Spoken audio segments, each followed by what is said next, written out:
So in the home environment, listen to your spouse and then listen to your children. Listen to your spouse and listen to your children. Listening is a function of hospitality. Listening is a function of hospitality. I hate to go to a restaurant and I discover that the server doesn't listen well. Because there are things that they will bring you that you didn't ask for, and things that you asked for that they didn't bring you, because they're not listening well. They listen poorly and assume that they know what you want, and then they deliver something to you. Anybody ever have that kind of experience where people who are supposed to be serving you, they made a mistake because they don't listen well? And you're saying, this is not what I ordered. I ordered this with no pickles. Or I order this with extra hot sauce or whatever it is. And if they don't listen well, they're not going to get the order right. And then somebody is going to be frustrated because they're like, I know I told you this.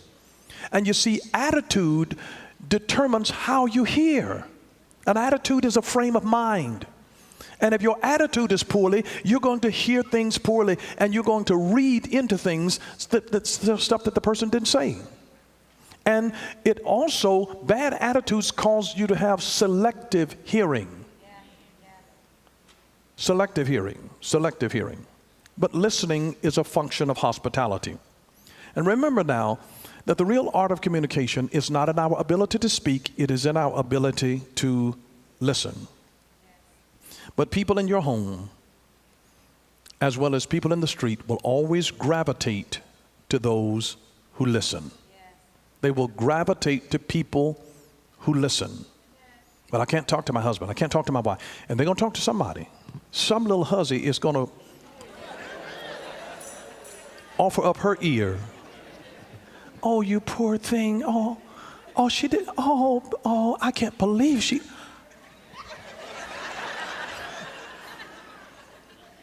Be very careful. But nothing more communicates to a person that they matter to you than for someone to listen to them. Now, when you are trying to engender good conversation from people, whether they're your spouse, whether it's your children in the home, learn how to phrase the intro to the conversation this way. Here's just some suggestions that I was saying.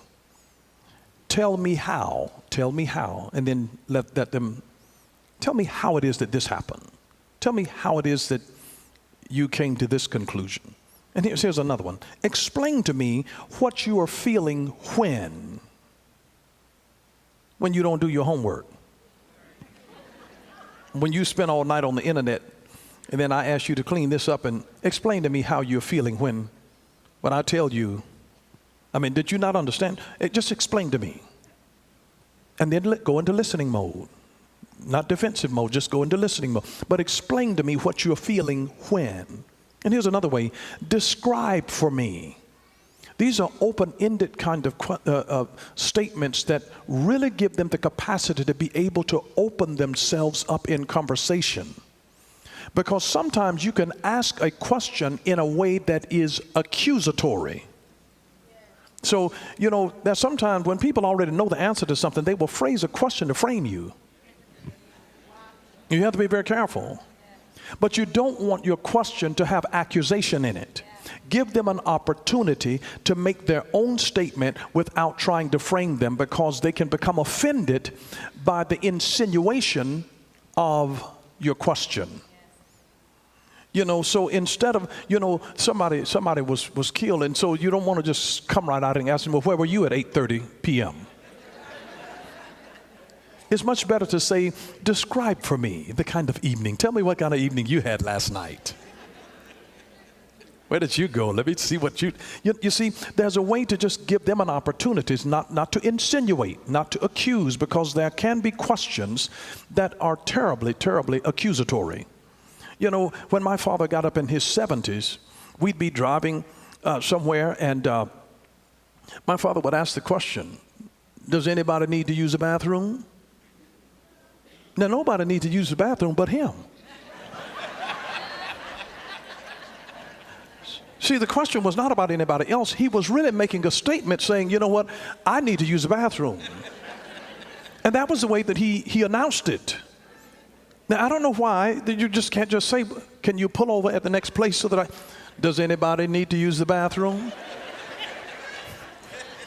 So my dad had a way of asking a question, but it was making a statement. Anybody know anybody like that? You know? Is anybody hungry? You know, and it was this way of saying, you know, we've been driving too long now, you know, and we need to pull over, we need to eat.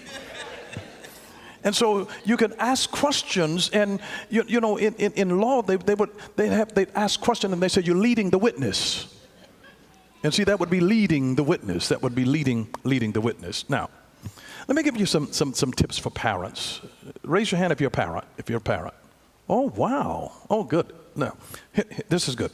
Learn to use house cleaning as a therapy for cleansing your thoughts. Did you know that it is actually therapeutic to start doing house cleaning whenever your mind is frustrated? I don't know what it is about it, but psychologists have discovered that there's something about it that allows you to cleanse your thoughts. It serves as a mental purgative in some way. You can work through frustrating feelings, clouded feelings of confusion and frustration if you just load up the dishwasher or unload the dishwasher, or folding clothes.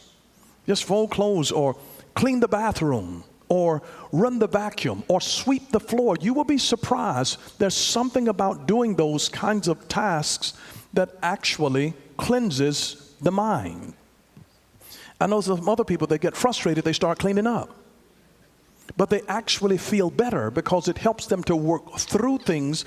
I don't know why. The physical act of it does something mentally and emotionally in helping them to work through some things. But they found that it can be tremendously therapeutic. And that way you actually kill two birds with one stone. So you ought to get some frustrated people and have a party at your house. Just say that while you're frustrated, would you mind just folding this up for me? You just unload my dishwasher and then load it back up for me, if you will. And you'll feel so much better, and so will I. So it can really be therapeutic.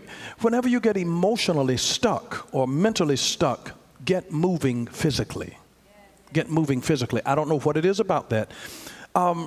Psychologists have discovered that there's something that is that's called the doorway effect. That when you walk through a doorway, that it causes something in the brain to reset. That's why we thought that this was a plague of people getting older, where you walk out of one room and into another, and then you say, what did I come in here for? That's not old age. They've observed this, and it's called the doorway effect. You Google it. It's called the doorway effect. They found that you just go through a threshold of a new door, and it's like this is a new chapter. Just walking through a new door. This is what I take from that. That every time you walk through the threshold of your house, whatever you dealt with at work, whatever you dealt with in the streets, whatever you dealt with at school, leave it there. Let the doorway effect. Jesus said, I am the door. When you walk through the door of your home, that ought to be your sanctuary. The polluted, toxic thoughts and emotions and anger and frustration, I mean, whatever your crazy supervisor and boss did on the job, whatever those crazy employees did, your coworkers, leave that stuff out there. You have to have a cleansing ritual that when I go into this house, when I cross over this threshold, I'm not taking any of that drama with me and be lying in my bed awake. I'm going through this cleansing. And so sometimes you might need to go back out and come back in again and say, let me do this again. You know, act 2. And then go back out and come back in. There's just something about it. It resets something in the brain. And you can actually cleanse certain thoughts and wipe certain things that are on your mind. You can wipe it out by this thing that they call the doorway effect. The doorway effect. Try it when you get home. Try it when you get home. But whatever it is that has been troubling you, bothering you, frustrating you, when you walk through that threshold, let the doorway effect start working on your behalf.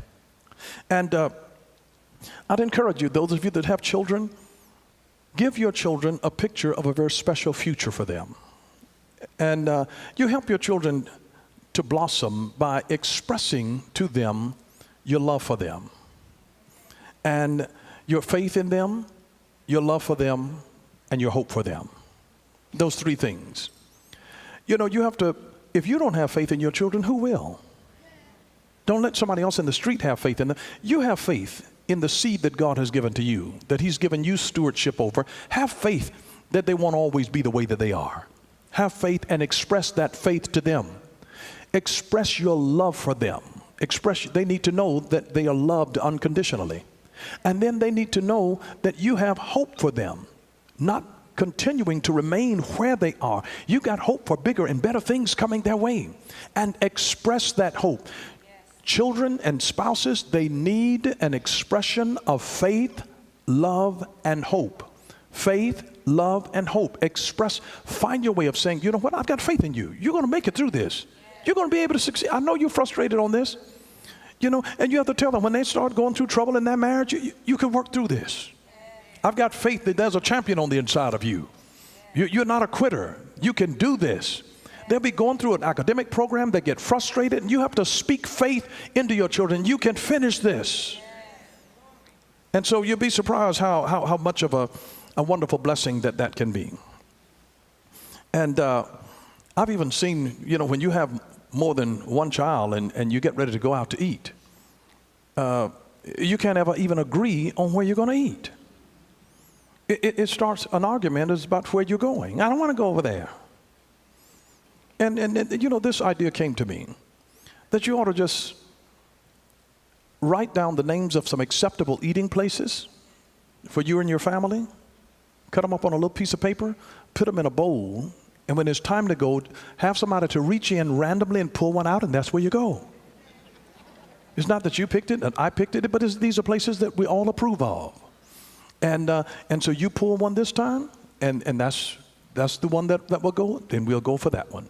I'm going to give you an opportunity, if you guys can bring some mics here, before we go into some other things, just while I'm continuing, if you can just bring a couple of mics down here, and we're going to allow a few Q&A. Now I'm going to share some things here from my singles here.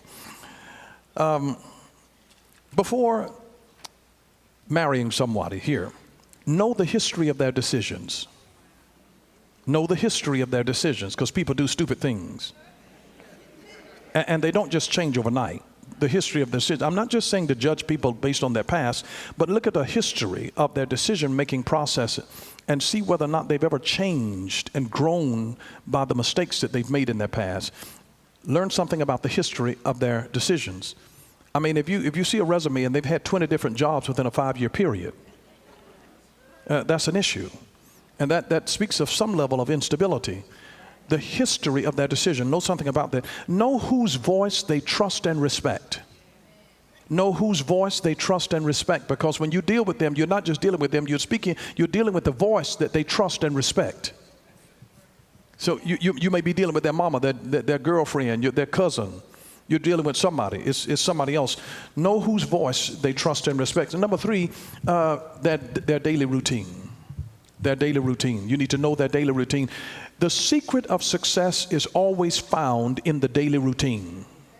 If you want to know where you will be 5 years down the road, just look at your daily routine. Your daily routine will prophesy where you will be 5 years down the road, because if you don't have anything in your daily routine that builds in growth and expanding your relational network, 5 years down the road, you'll be in the same place. Look at the daily routine. You know, this is what I would say to every young man, whether single men. Oh, single men in the house. Oh, wow. Her clothes explain her goals. I mean, we call it a fashion statement for a reason. Her clothes explain her goals. Her words explain her history. And her friends explain her taste. If you're not sure about a woman's taste, look at her friends. Look at her friends.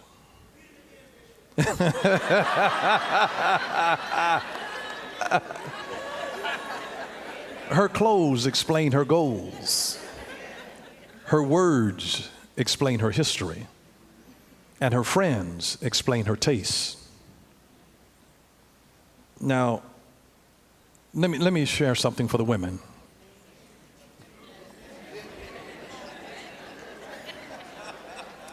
These are some tips to know if a girl is marrying the right guy.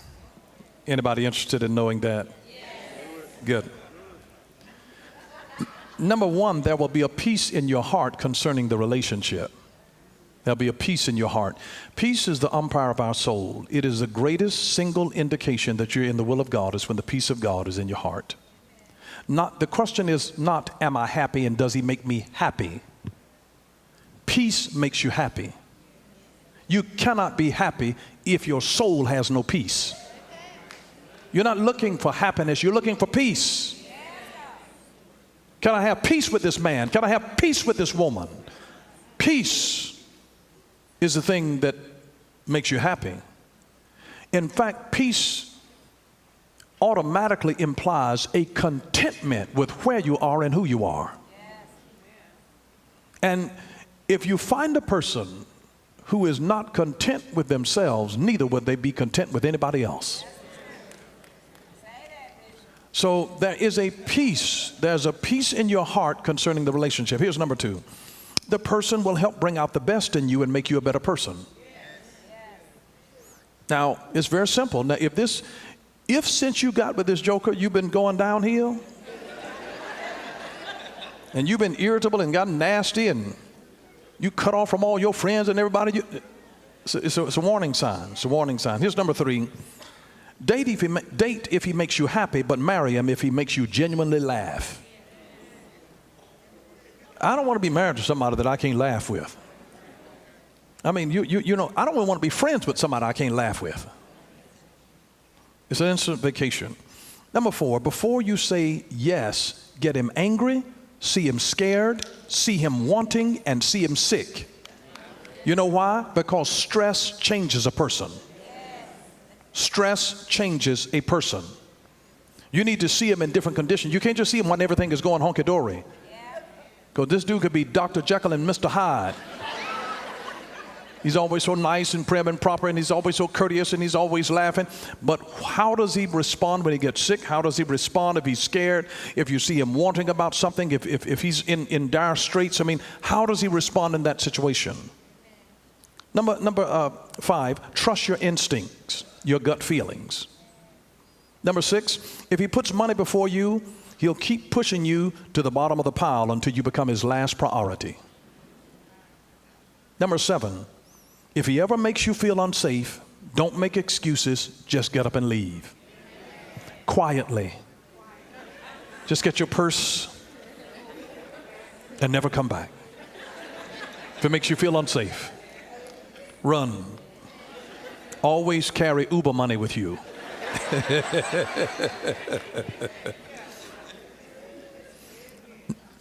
Number nine, if he tries to change you into something you are not, run. Run, run. You can only be who you are. If he tries to change you into something that you are not, run, run, run. Number 10, see how your mother feels about him. Your mom is not infatuated with him. She can see clearly. When you get in love, you can't see the trees for looking at the forest. See how your mama feels about him. Number 11, check to see how he handles money. Ooh, good God Almighty. Number 12, does he know who he is? In other words, has he resolved his own identity issues? Because if he doesn't know who he is, he'll confuse your identity. Number 13, does he have a vision or plan for his life? Number 14, how does he treat his mother? How does he treat his mother? Because how a man treats his mother reveals something about his respect for women. It really does. Now let me give some tips, if you're a man, for marrying the right girl. I got 14 for the men too. I wanted to even it up, you know. And then now, if you've got a question, if you can come to one of the mics, and because I'm going to go through these fairly rapidly. Number one, there will be peace in your heart concerning the relationship. If she's the right one, there'll be peace in your heart concerning the relationship. It's not about, can she make me happy? Can I make him happy? And all of this. No. Are we at peace? Do I have a peace in my heart about this? Number two, the person will help bring out the best in you and make you a better person. Because if they make you worse, run. If you start becoming a more impatient person, a more irritable person after you get with this particular person, run. Number three, it must be somebody that you respect and that you trust. You respect her and you trust her. You respect her and you trust her. Number four, observe the consistency of their behavior through the seasons of a full year. You can't just meet some people in the summertime, because some people are chipper in the summer, and they're depressed all winter long. You need to go through the seasons. There are some people on a gloomy, rainy day, rainy and cold, and they just change into a total different person. It's like, and let it get rainy and cold, and then observe. Just go through the seasons. See, because anybody can put on for the summer. You have a little summer crush and all of that. Anybody can just be good in one season. You need to walk through the seasons, because enough different little changes, they'll get frustrated on their job. They'll have some challenges in school. Some friends will get on their nerves, and you'll see them in various situations. So go through the seasons with them. Does that make sense to anybody? Just don't judge a person by any one season. You have to see them through the seasons of life and different kinds of situations and how they handle the stress. Because again, stress makes people different. And you need to see up front whether I can handle this person when they're under stress, or whether it turns them into something that I don't have the grace to deal with. Number five, to the men, trust your gut feelings. Trust your gut. Trust your gut. There's an instinct in your gut that just happens to be a gift from God. Number six, has she been healed from the wounds of previously failed relationships? Has she been healed from the wounds of previously failed relationships? Because all of that unhealed stuff, they'll see any slight resemblance in you, and you get the full emotional unloading about something else. And see, this is the real thing that gives us the indication of that. If a reaction that the person gives you is bigger than the action that you did, then that reaction was about something that happened before you. And you've just stepped on a nerve that triggered a memory. And now you're getting the backlash of something that happened before you ever came into the picture. So that's why it's important to make sure that they've been healed from the wounds of previously failed relationships. Number seven, does she complete you or compete with you? You're not looking for competition. Number eight, do you have compatible values? Compatible values along a wide variety of things, but you'll be surprised, those values create a culture. And when two cultures come and they are clashing, it does not make for a good relationship. I don't care how cute they are. Inconsistent value systems create dissonance in the culture of a relationship. Number nine, how does she respect and interact with her father? Because if a girl has father issues, she'll have issues generally with her husband. How does she respect and interact with her father? Number 10, how does your mother feel about her? Mothers, I'm telling you, they have this gift of knowing who's right for their children or not. I don't understand. Is it better than the men? I don't know what it is. Almost every couple that I've ever counseled with that got a divorce, you know, one of the things that I've heard most common from all of them is, my mama told me. They always know, my mama told me. My mama told me. My mama told me. So always check and see how your mother feels about it. Number 11, does she fit into the social context of your family and friends? Have you ever seen people when they start dating somebody, then they pull away from their family members, they pull away from all of their friends, they have to cut everybody off? Something's odd about that. That sounds like a cult to me. No, I'm serious. I mean, I know, granted, that there are sometimes people that are, with folks that are a negative influence on them, and you may want to sever some kinds of relationship, but sometimes when they pull away from everybody, and it's just nobody but those two people, and they made you cut off from your family, from all of your friends, that sounds like a cult. Run. Just tell them you're just going to the bathroom and never come back. Number 12. How does she handle money? How does she handle money? Or does she use money just as part of her retail therapy? How does she handle money? Number 13, what kind of friends does she have? What kind of friends? If you're ever in question about a person's character, look to their friends. Look to their friends. And number 14, is friendship and love for Christ at the core of the relationship? Do you really have friendship as a core, or is it built on physicality, sensuality, or is friendship and love for Jesus Christ at the core of that relationship? And we have to be so careful, since there's so many singles here today. I do really want to implore that you have Christian character even in your dating.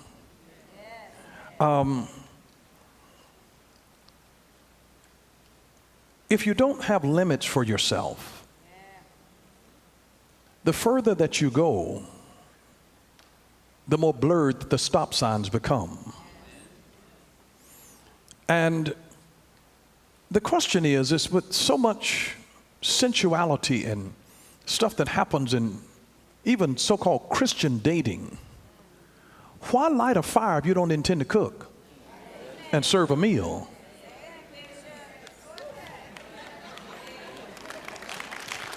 I mean, I don't just turn all the burners on at home just, if I don't plan to cook anything. But if you intend to fry something, you turn the fire on. And there's some folks that why get all worked up just to be frustrated? For somebody to leave you hanging, frustrated. So there has to be a clarity.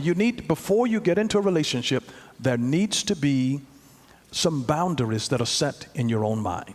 Thank you for watching Power for Living with Bishop Dale C. Bronner. Join us again next time for Power for Living, where revelation is power. Power for living.